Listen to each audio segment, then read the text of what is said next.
Hello, Mishra classes की तरफ से सभी को नमस्कार। आज फिर एक बार हम क्वेश्चन लेकर के आए हैं और चैप्टर का नाम है प्लांट ग्रोथ एंड डेवलपमेंट।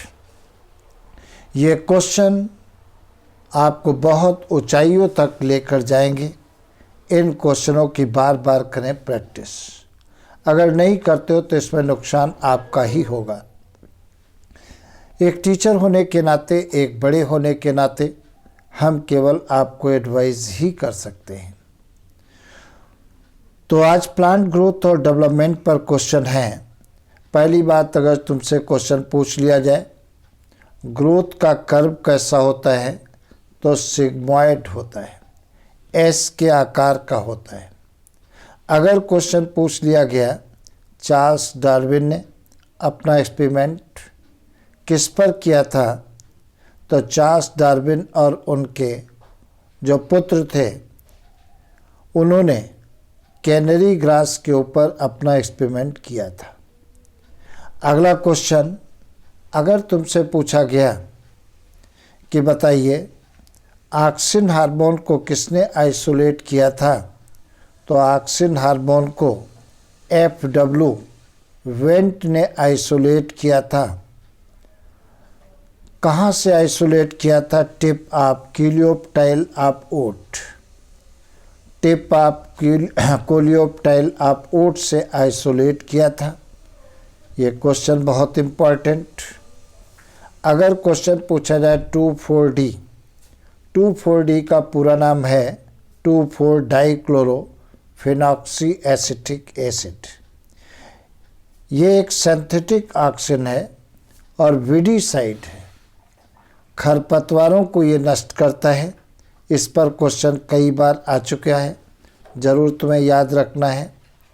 अगर क्वेश्चन पूछ लिया गया what is apical dominancy, apical dominancy क्या होता है, तुम्हें याद रखना है।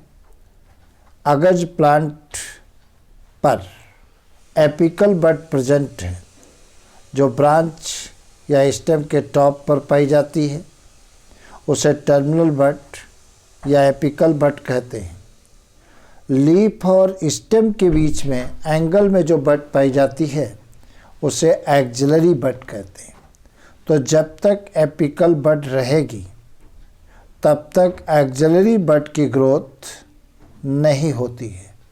इसी बात को क्या कहते हैं? एपिकल डोमिनेंसी कहते हैं। तो आशा करते हैं एपिकल डोमिनेंसी समझ गए होंगे। नेक्स्ट देखा जाए, ऑक्सिन हार्मोन पार्थेनोकार्पी को इंड्यूस करता है टोमेटो में।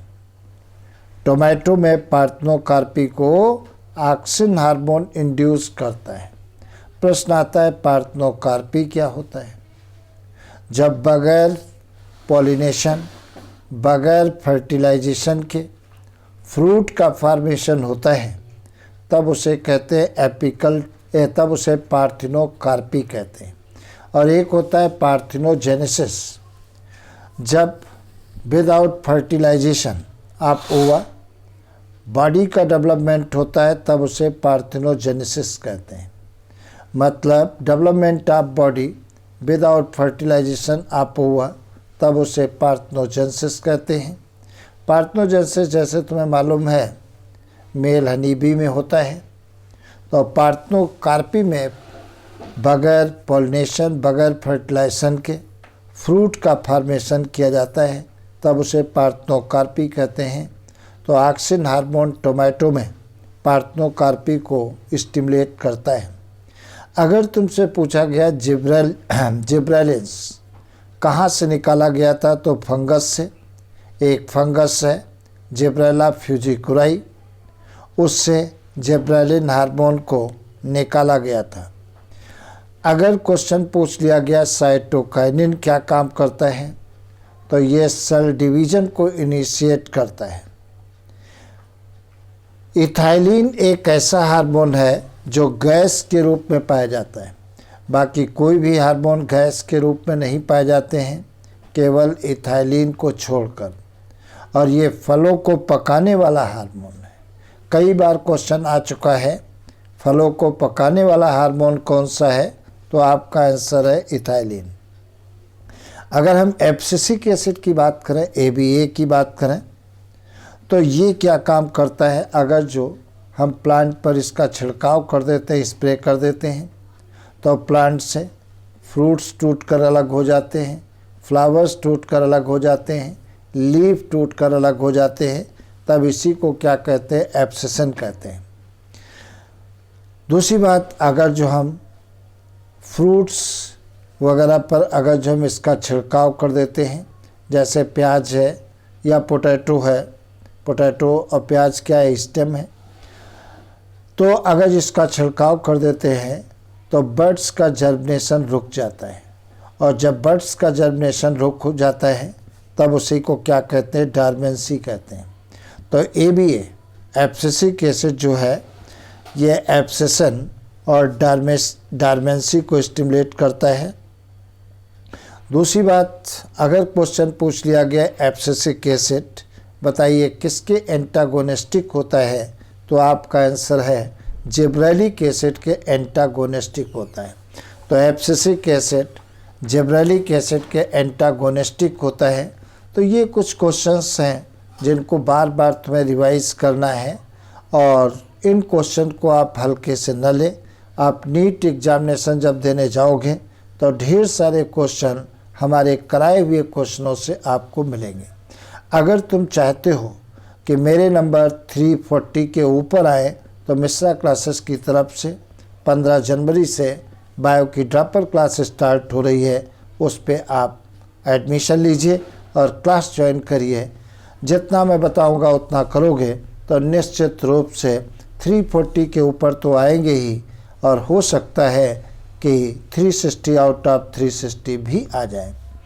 तो चैनल पर नए हैं तो चैनल को सब्सक्राइब करें, वीडियो को लाइक करें, वीडियो को अपने अपने ग्रुप पर शेयर कर लें। ये क्वेश्चन कैसे लगे ये बात बताना भी आप नहीं उचित समझते हो, तो अगर कोई और रिक्वायरमेंट है तो कम से कम कमेंट करके तो बता दीजिए। क्वेश्चन करते हो लेकिन कोई भी नहीं ये बताता है, केवल एक्सेप्ट सिंगल एक लड़का ऐसा था जिसने कहा था कि अच्छे क्वेश्चंस हैं सर, लेकिन बाकी किसी ने बताना भी उचित नहीं समझा। तो इसमें कोई पैसा तुम्हारा नहीं लगता है। अच्छे लगते हैं या नहीं अच्छे लगते हैं क्वेश्चन, बस ये आपको बताना है, बाकी और कुछ नहीं बताना है। अगर जो कुछ और इम्प्रूव कराना चाहते हो तो वो आप मुझे एडवाइस करें, हम उसको इम्प्रूव करेंगे जिससे तुम्हारा सिलेक्शन आसान हो जाए। मेरी सोच केवल यही है। ओके।